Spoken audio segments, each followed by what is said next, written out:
So I just got done watching a brand new movie, which is called Dicks the Musical. This is from A24. And going in, I saw 30 seconds of the trailer, and I said, that's all I need to see. I already know that I'm probably going to either love this or walk out going, what the hell did I just watch? And I came out, walking out, wondering what the hell did I just watch? Now, full disclosure, I'm not a huge fan of musicals. It is the toughest genre to get me to love.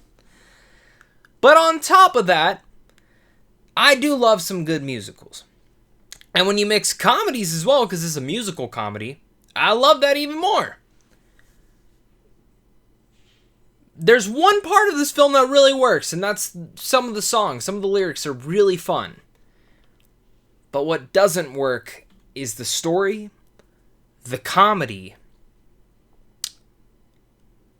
and that this very much feels like a Saturday Night Live extended sketch. And that sucks to say. So we're definitely going to talk all about that today. And if you enjoyed this movie, I'm so happy for you. I think this film will absolutely find its audience because it's weird. It's weird. I mean, there's these two characters called the Sewer Boys. There's a musical number in the sewers. There's a vagina that talks and has eyes.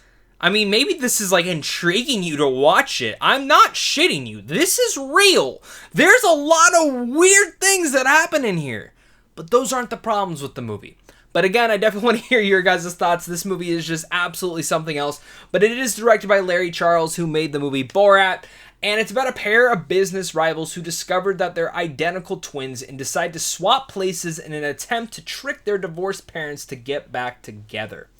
Now, this is written by Aaron Jackson, Josh Sharp. It also stars the likes of them. They play the identical twins. It also stars the likes of Nathan Lane, Megan Mullally, and Megan the Stallion. And I'm still flabbergasted by this movie. Like, I kept really trying to put together what my thoughts were on this. Because while watching it, I definitely enjoyed moments to it. And I think that's the reason that I came out of this really, in the end of the day, thinking that this feels like an overly long SNL skit.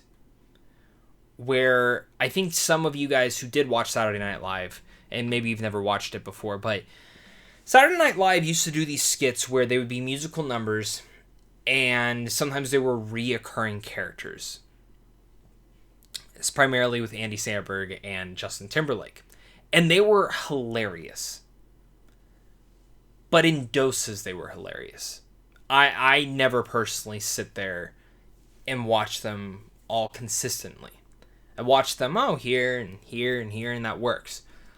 And the musical numbers in here are kind of the same. I think if I saw them in micro dosages, it would work for me because I'd be like, oh, this is fun, this is funny. Some are a bit repetitive. We'll talk about that a little bit more. But this is my biggest issue with this film, is it just feels musical number after musical number after musical number after musical number with very little story moving anything further. Very little character development.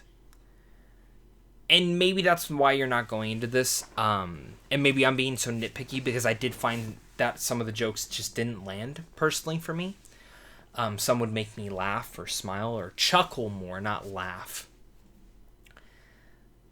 But the ones that didn't just hit the floor with a thud. And I just kind of sat there going, okay. And I don't think this has anything to do with the performances, because I think everyone was great. I think it really just comes down to the story and what it was trying to do. And musical comedies, I think, are probably the hardest things to pull off. And on a low string budget that I'm assuming they had for this, because at times some of the musical numbers feels right off a stage play, like you're watching a stage play happen. I just sat there wondering who this movie was for. And I think there's a lot of, again, great moments to it. I think there's going to be an audience for this. I think getting into the pros, again, the performances are great. I think Josh Sharp and Aaron Jackson have a future. Seriously, I've never seen them in anything before. I've never even heard of them before. I think these two have a really wicked and brilliant talent. And to really much put this out there, I have to give credit where credit is due. That's not something I could have done, but they really went out there and did it. As writers, as performers, and I think, again, there's some fun aspects to that, and I'm looking forward to whatever they do next. Even if it's personally not my cup of tea, once again, they're going to have an audience. But I do think the likes of Nathan Lane and Megan Mullally are fantastic in here. I think they actually stole the entire show. And I think Megan Thee Stallion, who, I like her music, she has one song in here that's actually freaking great. I think the performances are all fantastic. I think the characters I just wanted more of. I think the musical numbers are fine. Some are really out there and some are fun. But some get a little bit repetitive, and I'm getting a little bit repetitive and rambling. I think the production design is fine. I think the costume design is actually pretty damn good at times. The point of a musical comedy is to make me laugh, and I didn't really laugh all too much. And I think that's where Dix the Musical really lost me. And it lacks in the two biggest departments that I really needed this movie to work for. It either really needed to make me laugh, or really needed that tight niche story. And I think, again, there was a nice story there. I think there was a nice element because we've seen things like this before. The Parent Trap. I mean, a lot of us are fans of that. A lot of us grew up with different iterations of that. And it's pretty much the exact same story, but with zero depth. In fact, this very much reminded me of like a live action Disney musical, but with zero story. Like, for the two characters who are identical brothers, they want you to really believe in this brotherly relationship between them. But it never really cared to do that. The same thing with, like, this whole family element. It never really went there.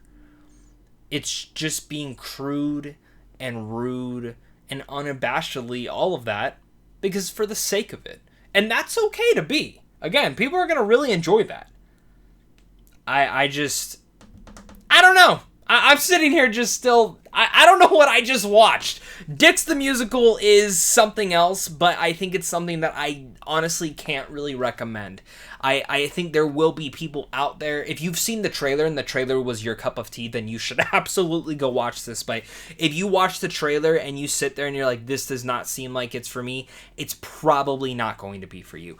It's weird. It has weird and wacky characters, but the biggest problem with the film is none of the musical numbers, none of the musical lyrics, because all that's great. It's a poor story and a lot of really flat jokes not hitting. That's where it's wrong. That's the issue with this film.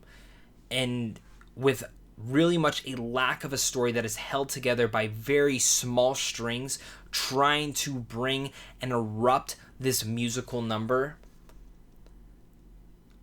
I mean, it leads me with just a bad taste in my mouth, personally. So, that's where I'm at. I'm going to give Dix the Musical a D+. Really sad that I gave that grade. Because I feel like there's going to be people who really like this. And people will probably hate me for this review. But that's okay. That's happens. Film's subjective. So thank you so much again for watching this, guys. Make sure to leave your thoughts down below. Sorry for my ramble, my rant, and everything like this. This movie just kind of made me lose my mind a little bit. So thank you so much again for watching this. Make sure to hit that like, subscribe, and for more. And of course, until next time, stay classy.